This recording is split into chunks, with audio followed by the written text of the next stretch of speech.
ba musicien na matanga oya mbongo nde babimaka soki matanga ne bimisa mbongo te akoyate Chaka Kongo ndoko le bango de son vivant yango to montant Chaka Kongo yemo akufi balaki vrai face Banza London TV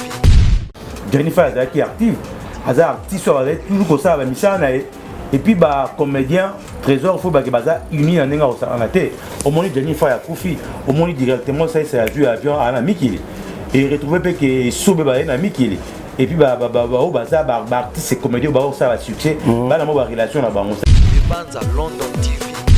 ba comédien na unité na bango baza plus fort et ba musicien par rapport ya ba division pardon ba division na bango na ba succès na bango ils ont rendre bango faible pe bazo comprendre té Banza London TV moni les artistes doivent vivre par rapport à leurs œuvres et là qu'on a photo e bango jusque là mboka na tout le roi to comprendre té ba artiste bazo vivre na ko demander bazo vivre na lolombo ndenge to lubango na lingala ko senga donc matolo donc c'est dangereux et dangereux hein artiste va vivre bon côté Banza London TV mort ya Chaka Kongo ce que le lozo rumela c'est simple c'est parce que mbongo zo bimate pour famille na ba na mbongo ba na ba moyen ba ko yupe ko sala ba kundie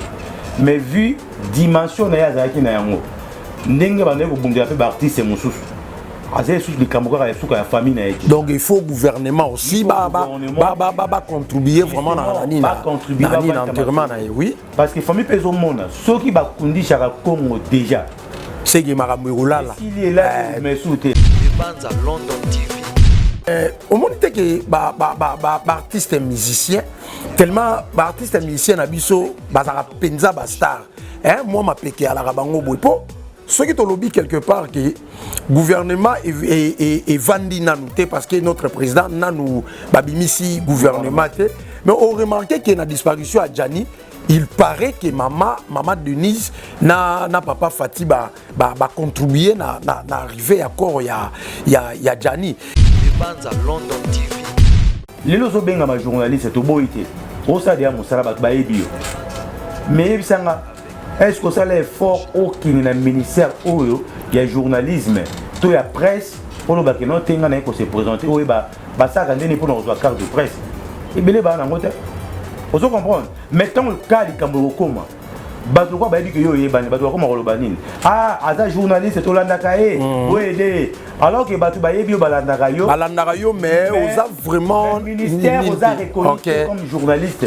Banza London TV personne n'en parle. Moutumoto ko liste bimi moutumo ko ati autant moutumo ko ati autant. Là c'est que baza ko s'en fouter. Ils ont ma mingi mais ils ont la leçon parce que biso tout au kufa. Chaka Kongo avec humain avec na barrière na avec na makamna mais tant il a fallu ba artiste bomba la sabondingo ba banana ko contribuer avant que le gouvernement ait original.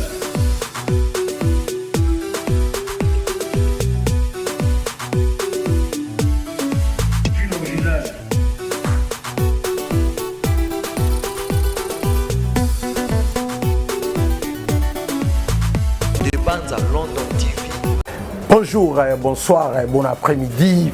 Ça dépend, il y a l'heure pour recevoir Bissot, na banda kunabino, na ba bureau, na ba lienyoso besoin vraiment. Merci, je vous aime beaucoup et bienvenue sur cette émission Eza Mystique qui analyse ya lelo. Tolingi tout ça là vraiment analysé. Je salue tous les abonnés. Il y a Banza London TV ainsi que notre boss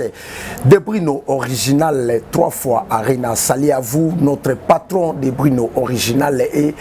Ndeka Troubaki. Ba condoléances na batu nyoso oyo bokufeli ba papa ba mama basi bana ainsi que mibali ba yaya pe baleke joyeux anniversaire na batu nyoso bazo fêter ba anniversaire vraiment Nzambe a bakisela bino sans plus tarder. Tout ça, vraiment, tout le monde solo là. Vous partagez l'émission, vous likez et vous s'abonnez toujours na Banza London TV. Tout le monde sala moi analyse par rapport à des sujets où tout ça nango. Oyo circulé vraiment na mboka na biso toyebi tout ça la disparition il y a notre frère artiste comédien Djani Faye oyo autayotika biso et tout ça aussi la disparition il y a frère Nabiso et papa Nabiso chaque Congo artiste en danger ou a kufa depuis Kalameti lelo et bembezaka na morgue lokola papa na biso Chéribé aucun de tozo comprendre voilà pourquoi tozana Mopanzi Sango les journalistes le plus célèbre au monde c'est Lando Blaise Tomeka vraiment qu'on partager moi si j'ai Onaye et au sala bien papa Omos bonjour bonjour Trésor et puis bonjour le rendez-vous tout bonjour Landabiso de partout merci Nabino pour la confiance de Pessimino Bambo Tebele Nali Tomeka au solo là vraiment tout ça moi analyse ya makambo yo bino Mopanzi Sango nabi ke mokil mobimba balanda rabiso et puis bayoka rabiso mais comment vient Abisso Chaka Congo à Koufaki Liboso. Chaka Congo est un artiste et musicien. Chaka Congo aussi, il a fait beaucoup. Ah, on a Katia Mboka Nabisso. Mais au moment où Chaka Congo, c'est comme si ils ont négligé. Mais artiste et comédien, ou à Koufi Lobi Lobi Awa, tout le monde va mécène Babimi, le roi va choisir ma tata que j'ai sali, a payé 10 000 €. Est-ce que ils ont là que ça qui est comédien, un peu plus fort par rapport à un musicien en commun. Merci beaucoup Trésor pour la parole et puis. Je crois que c'est un sujet très important parce que moni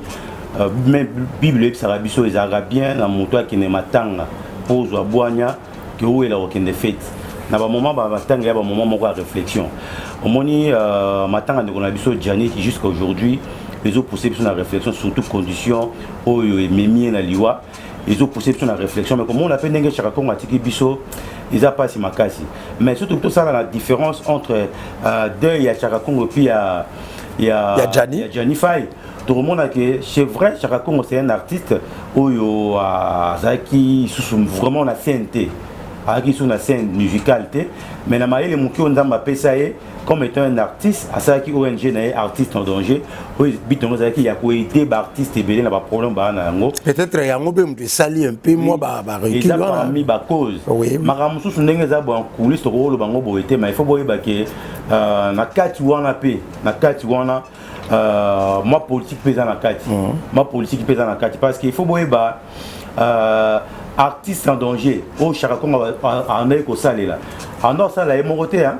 ba mongo bando ko présidence ba misi mongo un tel même la présidence au Tchouoleka c'est-à-dire quelque part ba Zouaka est prise en charge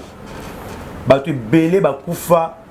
ba famille ba ba kenda ko coach ba demande ba zo mongo ba pesa ba ngote c'est ba mongo monsieur banda ko bima wana ezokende donc ezokende te c'est-à-dire Chaka Congo na ONG na ye ba adopta ki yango na niveau il y a un organe national. Oh oui, oui. Vous comprendre? Oui. Donc, le service au Miné Niamboka na biso, notamment présidence depuis l'époque où tu goleka, soit quand ONG le quoi est là on a bango. Il y a ce qui faisait que Chaka Congo soit dans le problème. Toi dans le problème il y a artiste c'est mon ressongolon pas là. Il faut une solution. Pour Chaka Congo, Azaki ko travailler étroitement na Batouana. Mais tant on peut m'arranger changer comme il n'est changé, tu es suite. Mais mort il y a Chaka Congo ce que le nous avons là et ça simple et ça parce que mongo zo bimate pour famille na ba na mongo ba na ba moyen ba ko yupe ko sala ba kundi mais vu dimension na ya zaki na yango ndenge ba ne ko bundira pe ba artiste mususu azé sous les camarades et sous la famille na été donc il faut gouvernement aussi ba contribuer vraiment na l'enterrement oui parce que famille peso mona ceux qui ba kundi Chaka Congo déjà c'est qui m'a là s'il est là mais souté quelque part bah on a raison donc ne balo baka mafuta taba bali en moto banini donc il faut ce qu'il a au bima et bima kaka nenge na nos corps na ba kondité à part ça bobi bien que jusqu'aujourd'hui depuis ba voter président Nabiso Félix Tshisekedi non gouvernement c'est bimité oui alors le quoi gouvernement bimité bateau tout au bas bazar pour travailler donc bazar pour expédier juste ba faire courante moi comme mike moi ba grande décision exacte ce qui fait que ma mongo les autres c'est moi l'ouder na ba domaine et belé faut ba yango yango zo mona deux fois matanga Chaka Congo zo ndenge za ko vanda wana ndenge za ko vanda mais néanmoins il y a Gianni Faye qui est active artiste toujours comme ça misana et puis bah comédien trésor faut bah que baza uni en nenga na té au moment Gianni Faye a Koufi au moment directement ça c'est avion à la Mikili et retrouver pe que sobe ba na Mikili et puis bah artiste comédien bah ça va succès bah la mo relation na bango c'est-à-dire bah peser pour que bah honorer collègue na bango koto na maku chapeau na bango Et puis voilà, donc différence c'est qu'il y a un mais dans tout ça, c'est regrettable de évoluer. Mais la noblesse, nga na olingana épinglé le mot. Est-ce que au moment que artiste et musicien tellement artiste et musicien abiso bazara penza bastar, hein moi ma peke ala rabango boy po ce qui te lobby quelque part que gouvernement est vendu nanouté parce que notre président nanou babimisi gouvernement mais on remarqué qu'il y a une disparition à Djani. Il paraît que maman Denise na papa Fati ba contribuer na arriver à corps ya Djani. Au moment est-ce que ba comédien on a ba nolo ba ke ba comédien na unité na bango baza plus fort et ba musicien par rapport ya ba division pardon ba division na bango na ba succès na bango ils ont rendre bango faible pe bazo comprendre té. Et quand on est bima qui a que na niveau à présence ba jui corps ya Djani. Toi, on a la présidence pour confirmer, pour juste que l'accord pénal est énorme. Et il y a pénalité, oui. Donc, on peut pas confirmer le rumeur. Mais ce qui est vrai, et c'est qu'on va appeler ça la moto, milling fundara. Donc, ceux qui va jouer en main, Gianni choisit ma tata. Après, c'est 10 000 euros. Alors, bien autour, et ça, le roi, il est dans le Canada, ça, mon tuto à Yoki, qui choisit ma tata, après, c'est 10 000 euros. Donc, c'est-à-dire, mon tuto à Zoyoka.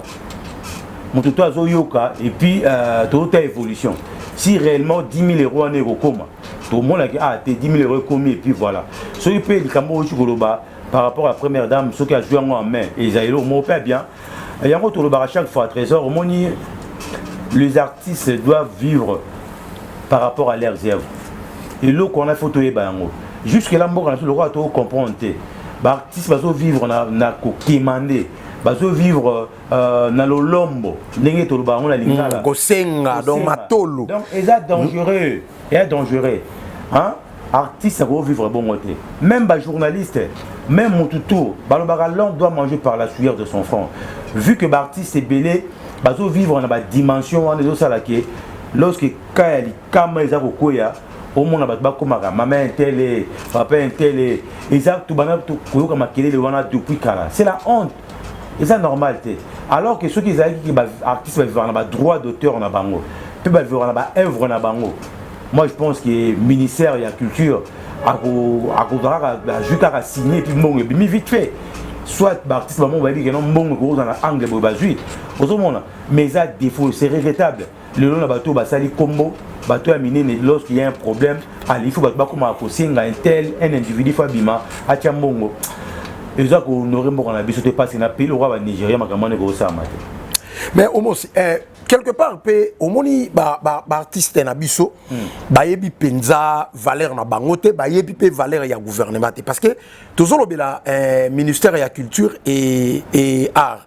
Est-ce que musicien wana pardon artiste nyoso wana est-ce que oui est-ce que baza vraiment reconnu na kati ya ministère parce que lelo ozomona pe neti théâtre comme lelo mutu moko va na tellement mboka na biso za pe na misala te mutu moko va na nina comme artiste comédien comme artiste comédien mais bango na mona ba evaka mingi na banzonzingi ba evaka mingi na banzonzingi tandis que groupe Salongo baza ba fonctionnaire ya l'état est-ce que ceux qui likambo bongo et kwei et pas un groupe Salongo. Tu peux rappeler moi nini trop nigérian artiste nigérian talandenge bazaka reconnu bango baza reconnu na kati ya ministère et ya culture et art ya mboka na bango mais au monde ya biso basangani patron moko ya mbongo na ye basali nzonzingi lobi pe si y a un problème batona bakomo le karaté au gouvernement occupé biso est-ce que faut voir ça la différence trésor parce que nzonzing ça n'a rien à voir nzonzing c'est ça mutaza artiste zo pekisaye au ça featuring nzonzing yanango moto ali parce que baza reconnu na kati ya ministère ya culture et art et ça dépend d'une personne à une autre oui ndenge toi boto belé baba pandisanga yebisanga est-ce que na ministère information ba to benga ba journaliste il y a des gens ba lekanaka awa na ba média benga journaliste est-ce que ministère ya presse ya Congo est-ce que yebi ba musu ba yebi bango te mais ba lekanaka ba YouTube ba benga ba journaliste la chroniqueur oui mais est-ce que na na nini parce que ça na ba norme au ba singa rapport à carte et à tout la mokina tongo c'est-à-dire le toi na ba artiste belé au petit exemple le groupe Salongo n'engue ba on travailler à l'époque c'était le fait maréchal qui avait instauré ce système pour équilibrer ma cambo au moins la même façon de travailler à groupe salon wakala ils ont n'importe quel côté terre bato ko bangalufar baza ba intellectuel ngalufar le doit travailler dans la commune à Barumbu c'est quelqu'un qu'on a travaillé avec lui na commune il y a Barumbu parce que ngaza qui chargé la communication il y a bourgmestre à commune à Barumbu monsieur Guillaume Milonga na pêché Bambo Tebele un homme très intelligent vous comprenez bato su ko na casquette ou na muta théâtre mais un homme très très intelligent atanga ba classe nae ya osaranate yo vous na casquette muta théâtre c'est un homme intelligent oui oui ti o lo ba matasa il y a des gens bato muso à salon ti le ba so pe ba carte té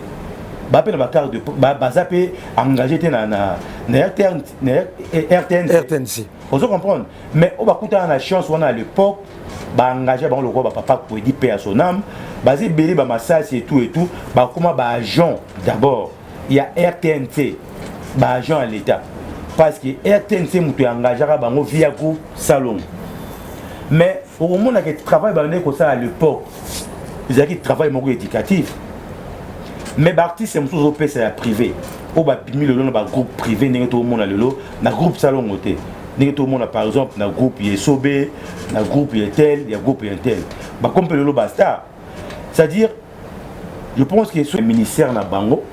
ba reconnaître yé atteindre un succès il faut ça la démarche wana yango batu na biso bazaka limité ya voilà pourquoi ozomona ba sort makambo ngo yango mona artiste akufi boko mobelelaka basi ya ba président de la république intala biso likambo yo mais yango on a c'est ça le problème ngana kutana plusieurs reprises na présent d'artiste ça ne be mission belé ako biso mona ba artiste be ya na succès mais awa so yé et pas na biso ça reconnaître pour à se présenter oui ozomona il faut faire la différence entre succès au Moutouazana na kozala reconnu na plateforme na plateforme okay. ministère aux agwa appartenir OK les lozo benga ma journaliste to boité o sa dia musala ba ebio mais bisanga est-ce que ça l'effort au kini na ministère oyo ya journalisme to ya presse pour le bakeno tenga na ko se présenter o ba saka ndeni pour nos carte de presse et belé ba na ngote vous comprenez maintenant le cas du Cameroun comment bato quoi ba dit que yo yebani bato comme rolobanine ah aza journaliste to landaka aider alors que bato ba yebi balandaka yo mais oza vraiment ministère oza reconnu comme journaliste ba structure vraiment donc il oza reconnu donc na suka ba wanga na yo mona mutu wana pe leki kaka boye ba kundi kana ba condition mo nengo na mais azaki mutu azaki reconnu avec mutu ba na Holanda de même ba théâtre. Il faut que nous s'enregistre pour que nous reconnaître officiellement. S'il y a un problème, tel artiste a tel problème, tant que nous avons singeli. Jenny Baroumen na Moussala, c'est-à-dire, je suis sûr qu'il y a une carte parce qu'il y a une carte. Vous comprenez? Il y a une carte, tant qu'on reconnaître d'abord comme étant artiste et à Congo. Hormis Banzonding, parce que Nzonding est là au Moussoussou. Nous avons une production. JB, ba fout un bon ministère de la culture pour droit de sortie. Même faire une nobel Adidas Arena. Donc, bon kotara déjà. Donc, quelque part, le ministère peut inviter Bandeko wana. Ministère au côté là. Pour le ministère à côté là, il faut qu'il y ait d'abord une carte. Pour ceux qui problème est sali. Bon, la carte n'a reconnu comme étant artiste dans le ministère sur mon parala. Pourquoi pas vous aider ngate? Voilà, côté là, ils appellent défaut, donc c'est très important, il faut je vous rappelle que Oeza équipe ya Dembanza London TV na makolo ya yeme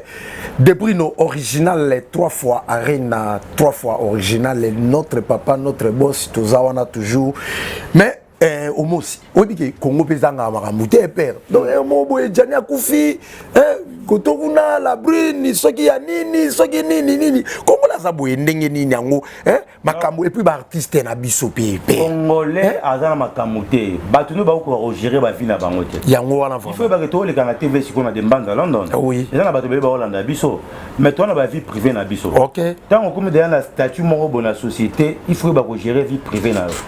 parce que vie privée c'est très important pour gérer un mot bien et ça conseil moko très important parce que tu veux les bon oui au moins la moto a reconnu ba yebié mais vie na moko privé a ko gérer et yango le même on a liwa oui même on a liwa parce que monde est aux abos tant to leka il y a bateau ba ko apprécier oui au moins moto moko benga ah trésor nani na sepela na yo ah zo moi 10 francs et c'est mon peu muso mon appelle Rosa PM sous na Hollande ah nani c'est bon est-ce que vous obligé bateau il faut linga bango il faut le gérer ah moto azo na makamba bolingo ni na monde ça moto moko ça en l'air na limaka mwana te na soukani ka na limite c'est pas dit que le roi yebani moto tout faut aller dans la relation parce que le précipité mort il y a dernières années et ça que moto avant d'aller na avec le roi moi sorcière moko boy yuzo mona moto azo coach mi bali na kati ndako yebisanga yuza star tango zala na maîtrise te ya gérer vie privée na yo que moi si ozanaye azo coach lo mi bali pièce ni boy là rejouer en normal au rejouer pour mémoire na yo na maîtrise te c'est-à-dire aux vendre na sorcier même ne to vandi boy ngana journaliste yebisanga na muna tongo moi si ceux qui na moi si nanda moi si on a déranger ngambo au travail bien te au travail bien te pas question de inviter na au perdre makambo ibele donc il faut ba artiste na biso ba gérer ba vie privée na bango soko soko gérer vie privée na te combien de artistes on va perdre vie à cause à base pour nous la koufa qui a combat moi c'est bimina mais c'est pas normal et puis moi si muta saliboye moi donc toujours les artistes surtout les artistes et si les abo si les pété il y a d'autres artistes même bon on a pas problème makamba basi parce que balingi poto to boy te poto on les a bien poto bolinga bika basi à poto pour bazo soutenir bino mais il faut avoir précaution. Comment est-ce que Mouta va à 14 ans, 15 ans à Poto, net Moutoko à Yadjani, sans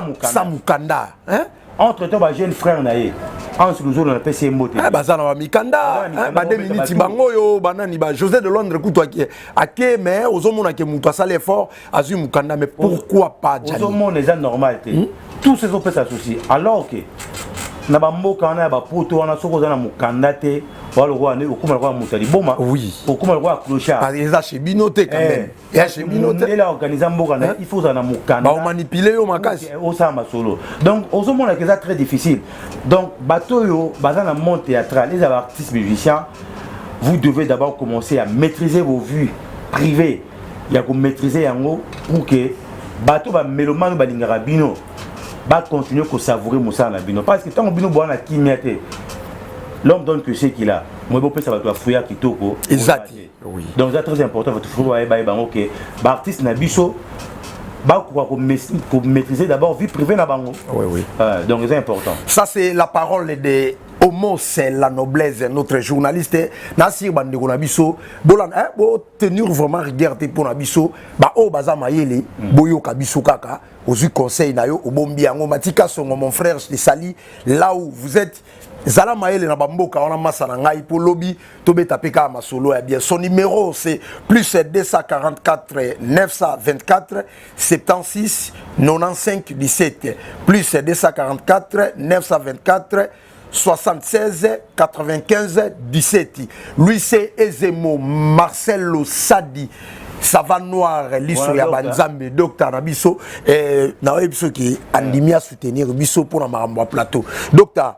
la noblesse yeyo hein Ezemo oza na problème mwana makole bukani azotambola te ozobe la maladie ya sida ozobe la maladie nyoso pa ya mutu wana Sava Noir eza penza pepele numéro na ye yango wana zaka na Luanda Marcelo Sadi Ezemo liso ya banzambe merci ben noblesse makambo msu pe pour ba mécène na biso choisis Matata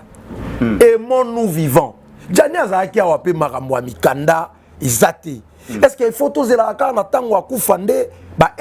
10 000 euros et bimande choisir bimisi boy c'est bien. Il faut féliciter choisir Matata. Non, félicitations à choisir. Hein? Mais si quoi kolobate que pas Djana zala qui a de son vivant. Yeba ngono auto boire Ezemo. L'histoire banzama. Ceux qui yosa malade ou qui Ezemoté. Est-ce que Ezemo nzamba ba ke moto aza malade? C'est impossible. Déjà ba théâtre ba lo ba ke non Djani moi son ando ko malmené et non ça là qui Djani Fay a comment il y a un problème, il y a aucun même téléphone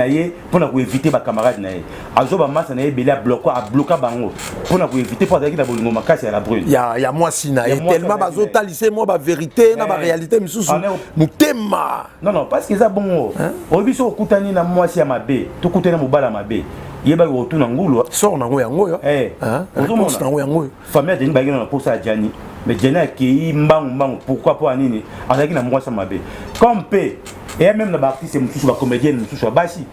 mibali bazo bango awa mema bango na poto me bakomi kona na poto et match simate basé belé to tanga bakombo ate mibali msu pe bazwa pe basi pe babengisa bango na poto ba décevoir pe basi mais basé belé il y a des fois ka pe to lo bango minka po ezo bima mingi ya basi mais bandeko na biso mibali pe comportement na bango pe za bien est-ce que za te que basi basala rapika revanche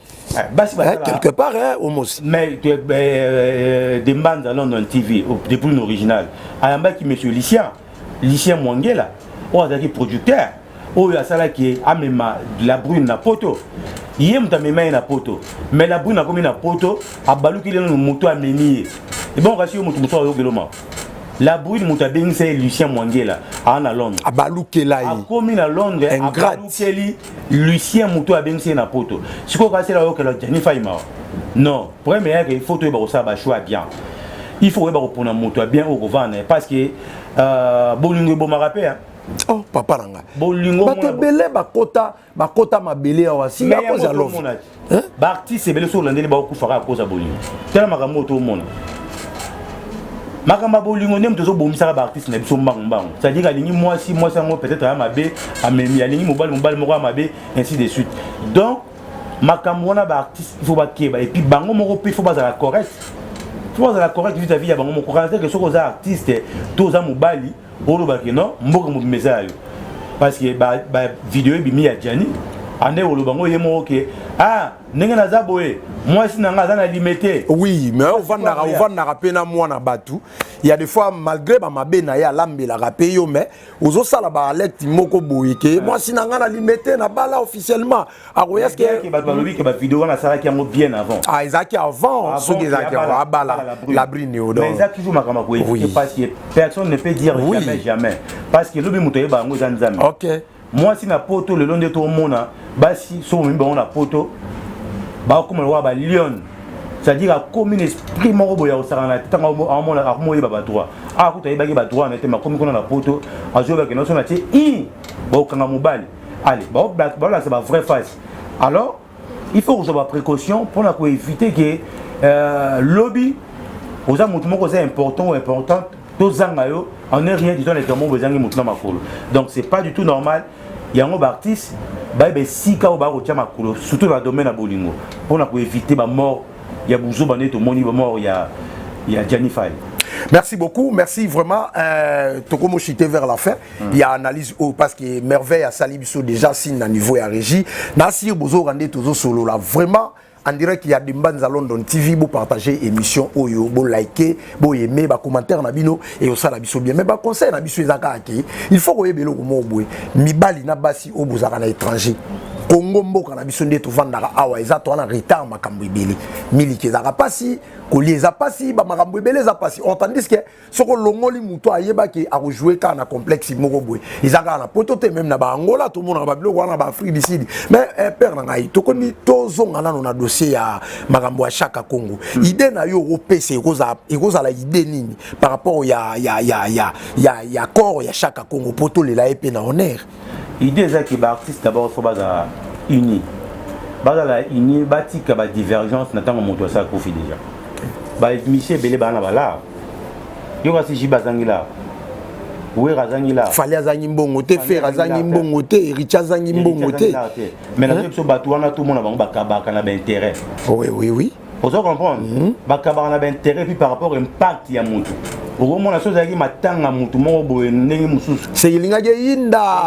c'est pas bon. Il y a la concurrence. Oui. Il y a un 10, ou 20, ou 50.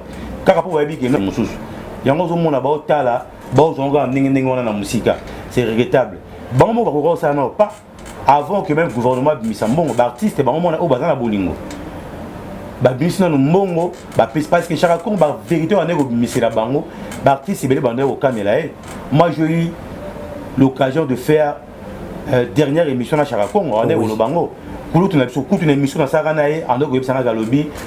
le cas ça mbongo azar grand guitariste qui fait aux États-Unis jusqu'aujourd'hui n'était sur Bakunda corps on est na mort bando luka na limite de titre Bakunda le cas ça des ordres bien organisés c'est la honte tout ça pour comme mbongo et Characongo on est au bango chaque fois na obimisa image wana ya suka to saki na Characongo boyo ka mo ndenga oloba image ya suka to saki na azoloba ke ba musicien na matanga oya mbongo nde babimaka soki matanga wana ebimisa mbongo te akoya te Chaka Kongo ndoko le bango de son vivant yango tout le monde Chaka Kongo moko akufi balaki vrai face personne n'en parle mutu moko toyoka o liste bimi mutu moko atie autant mutu moko atie autant oyo là c'est que baza ko s'en fouter eza mawa mingi mais eza la leçon parce que biso tout okufa Chaka Kongo avec humain avec na erreur na avec na makambo na mais tant il a fallu ba artiste bango la sa bolingo ba banana ko contribuer avant que le gouvernement ait mais c'est regrettable c'est la vie mais mutu tout okufa de biga qui a fini par reconnaître na ba condition est bien aza congolais de na biso je crois que et puis sa leçon mais na matanga Jani Fay tout comme ça nzambe celui qui corps eroya par rapport à 10 000 nègres choisi matata pesi et par rapport à l'organisation il y a artistes et comédiens tout comme ça nzambe mais et l'autre betaka c'était artiste na biso bazwa mayele ba gérer vie privée na bango parce que avenir ils auront ba surprise et belle. Merci beaucoup. Merci beaucoup. Aux à Londres, aux à Paris, aux à Belgique, aux à Mbandaka, aux à Luanda, partout, des bandes à London, yango. Aux à besoin tout le bel produit nayo, tout le bel activité nayo. Benga biso na ba numéro ils ont na batuwa na poto bobenga de brino original akoyamba bino akorienter bino to sale la yo publicité to za awa soko bengi numéro na ngate benga ya Omose benga ya merveille benga ya Bob Kokisa benga ya Mago aux ala vraiment des cités pour la publicité to comme na biso na fait ya analyse ou vraiment batunyo sobolanda biso to zo sabino ke de mbanza London équipe soudée ceux qui corps ya Jani to za la wana na bino ensemble des aéroports hôpital du cinquantenaire beaucoup d'informations sur des bandes à London TV je salue tout le monde au balanda biso Belgique Nzetema et si la katompa les grands jogo équipe na yango si la katompa boka pe miso kotoyo et au sala bien je salue Sedouloué Nzambe Art et Zemoliso ya banzambe Marcelo Sadi na Luanda wana to pesa ki bango déjà numéro quelques dédicaces na non je juste pour remercier d'abord de Bruno Original notre boss hein, donc le boss de Mbanda London TV Nenga organisé ma solo Vandi merci beaucoup na bolingo azanango ba matériel bleu ça déjà pour que Moussa ça na ba condition bien et puis to benga ba tout ba na pour ça ba l'élément awa na de Mbanda London TV au benga biso donc bo hésiter té to on a très ouvert à tout le monde on a profité pour payer sa grand frère nanga Omar Osaka nous à Londres wana et puis à ma soeur Patricia Atachi Osaka nous à Londres vendre un peu ma solo na PC Bambo Tebele Sika Zalina famille na Mobimba donc au Kito Mos et puis on assiste Chibango moi la poto donc moi la matete sur ya poto ya propre des fois et puis la bonne sanité à ma tante à Masi depuis Paris na PC Bambo Tebele et puis merci à tout au balinganga il y a trop. Merci beaucoup. Jani Malonda, Manu Mwendo, Matika Songo, Napotoana, je vous aime beaucoup. Stella Masamba ainsi que Rosar Malomba. Salut à vous, Jani Mata. Tozawa Piango. Bye bye. Les bandes à London TV.